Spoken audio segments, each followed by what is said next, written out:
नमस्कार। बिहार के digital media के जनक भारत लाइव भी देख रहे हैं आप। बिहार की राजनीति है और बिहार की राजनीति में कभी भी पूर्ण विराम नाम का कोई भी चीज़ नहीं होता है। लेकिन आपको बता दें कि एक बड़ी खबर सामने आ रही है। राजद और कांग्रेस के बीच किस प्रकार का संबंध हो चला है इस उपचुनाव के दौरान, ये भी बात किसी से छुपी हुई नहीं है। भारत लाइव की टीम ने हर एक पहलू पर जाकर के विस्तारपूर्वक आपको खबर दिखाई थी। लेकिन आपको बता दें कि कांग्रेस की ओर से लगातार अल्टीमेटम दिया जा रहा था प्रत्याशी को वापस लेने के लिए, लेकिन राजद अड़ी हुई थी। राजद नीतियाँ बना रही थी। 43 पंचायत में 43 विधायकों को सीट कर दिया था, जातीय समीकरण के आधार पर सीट किया गया था। और ये इस बात की गारंटी सुनिश्चित करने के लिए बनाई गई थी कि इस बार उपचुनाव में राजद को दोनों सीटों से राजद जो है विजय पताका लहरा सके। ऐसे में आपको बता दें कि लालू प्रसाद यादव जी आने वाले थे, लेकिन इससे पहले कांग्रेस के जो बिहार प्रभारी हैं भक्त चरण दास, वो लगातार अल्टीमेटम दे रहे थे। कह रहे थे कि नामांकन जो है वो राजद अपने प्रत्याशियों का वापस ले ले।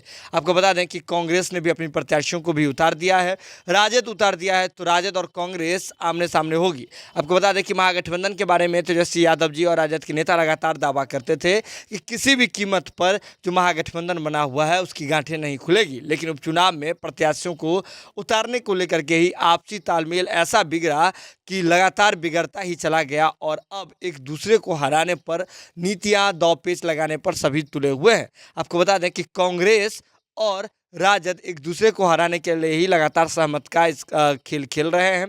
ऐसे में राजद अपने स्टार प्रचारकों की सूची जारी कर देता है, वो भी विवादित हो जाता है। राजद परिवार के लोगों के द्वारा ही उस पर सवाल खड़ा कर दिया जाता है। जब कांग्रेस जो स्टार प्रचारकों की सूची जारी करता है उसमें नए पुराने लोगों को तो शामिल किया जाता है, लेकिन कहा जाता है कि ये जो स्टार प्रचारकों की सूची है कांग्रेस की, वह भी हवा हवाई ही है, क्योंकि कई ऐसे नाम हैं जो बिहार में पहुंचेंगे ही नहीं उपचुनाव में कांग्रेस के लिए वोट मांगने के लिए। लेकिन अब आपको बता दें कि जैसे ही कांग्रेस के द्वारा अल्टीमेटम दिया जा रहा था, इसके साथ ही लालू प्रसाद यादव जी ने अपना हाथ पीछे खींच लिया है। बड़ी खबर है जो भारत लाइव की टीम आपको बता रही है। आपको बता दें कि लालू प्रसाद यादव जी जो कि राजद सुप्रीमो हैं, उनका पहले से 25 और 27 यानी कि कुशेश्वर स्थान और तारापुर में चुनावी सभा जो है संबोधित करने के लिए उनका प्लान बना हुआ था। एक्शन प्लान भी जारी हो गया था। लेकिन इसी बीच राबड़ी देवी दिल्ली से जो वापस लौटी हैं, तो सबसे पहले तेज प्रताप यादव जी को मनाने के लिए गई थी। तेज प्रताप यादव जी नहीं माने थे, लेकिन इसके बाद राबड़ी देवी जी ने एक बड़ा बयान दिया है। उन्होंने कहा है कि लालू प्रसाद यादव जी की तबीयत ठीक नहीं है और फिलहाल वे बिहार नहीं आएंगे। यानी कि लालू प्रसाद यादव जी के बिहार आने की जो तैयारी को लेकर के चर्चाएं जोर पड़ गई थी।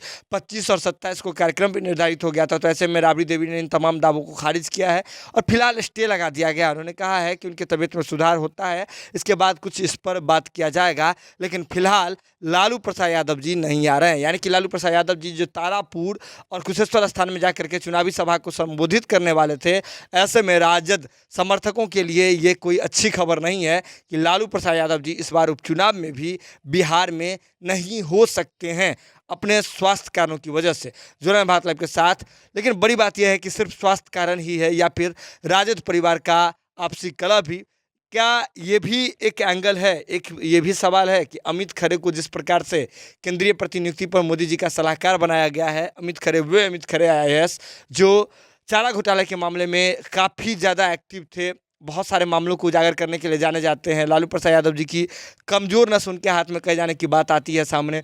तो क्या ये भी वजह है या राजद परिवार का आंतरिक कलह है? बहुत सारी बातें हैं। अगले एपिसोड में आपसे मुलाकात होगी, लेकिन आप जुड़े रहें भारत लाइव के साथ, क्योंकि खबरों का सिलसिला भारत लाइव पर लगातार जारी है। बहुत बहुत धन्यवाद। अगर ये वीडियो पसंद आई और वह बिहार के राजनीति और बिहारियत से सरोकार रखेनी तो सब्सक्राइब बटन दबा के चैनल के सब्सक्राइब कर ली। ओजे एगो घंटी बा, ओकरा बटन दबा देला से कुल सटीक और मारक खबर रुआ मुफ्त में मिल जाई। अगर रुआ पत्रकारिता के हमनी के नया प्रयोग में सहयोग कर चाहतानी तो ज्वाइन बटन दबा दी।